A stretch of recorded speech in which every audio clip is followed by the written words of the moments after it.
I hate resumes. I mean, seriously, don't you hate them? I hate writing them. I hate making sure everything's right.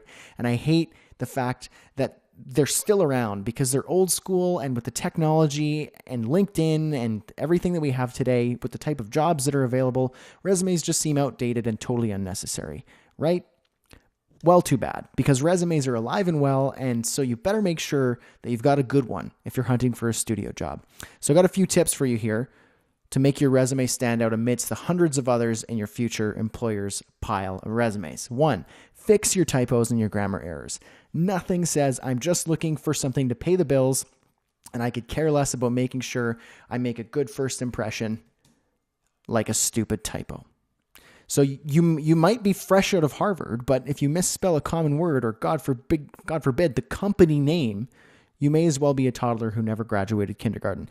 Typos and grammar errors don't get you jobs. They shoot opportunity right in the foot. So fix your typos.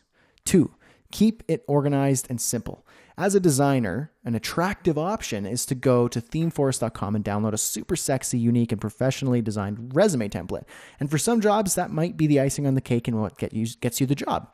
However, personally, I'm a supporter of simple, minimal, and straight to the point. And it's possible for your future boss, this is the case as well. Also, keep everything organized with your name and summary at the top, employment in reverse chronological order, which means the most recent job is at the top, then education, and keep it on as little pages as possible. 3, a customized resume for every single job you apply for. I know it's tempting to just create a perfect resume with all your jobs, your experience, your references, everything on one master resume and call it a day, and just send it out to hundreds of jobs. But the thing is, there is no one-size-fits-all resume. In fact, employers can see right through this and will be able to tell if you've actually put the time and effort into tailoring that resume for the job you're applying for. So for example, if you're applying for a junior social media manager position, in what world is it relevant to share that you performed casual labor and worked with heavy machinery? Since when does tweeting require strong biceps? Since never. That's when. So go through your resume and change the wording of your summary for the specific job, remove employment experience that isn't relevant to the job, and add employment experience that is relevant for the job. Highlight your skills that prove you're the one to hire.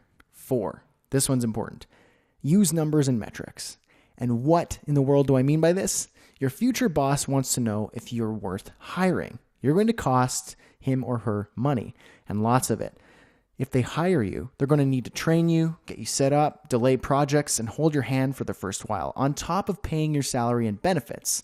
So you better bet your bottom dollar that your boss wants to minimize her risk of hiring you by ensuring that you will give her a return on her investment. She needs to know that the value you bring to her company is worth her investment of time and money in you. So how do you show that you are a worthwhile investment?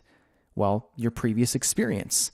In whatever job you did, use real numbers to prove that you brought value. Don't just explain what the job required or what actions you performed. Bring real numbers into the mix and explain the value you brought to the company. Instead of saying, built a new website for my chiropractor client, show the value you've added with something like, built a dynamic website for my client that increased new patient intake by 25% in the first month. Or something like, in my 3-month internship at so-and-so startup, I personally recruited 30 new signups to the website, increasing company revenue by $3,000 a month. Of course, these have to be real numbers. You can't just pull them out of thin air and lie. So you may have to do a little bit of research and make a couple phone calls to your old boss if necessary. But you've got to get those numbers in your resume. So 1, fix your typos and your grammar errors.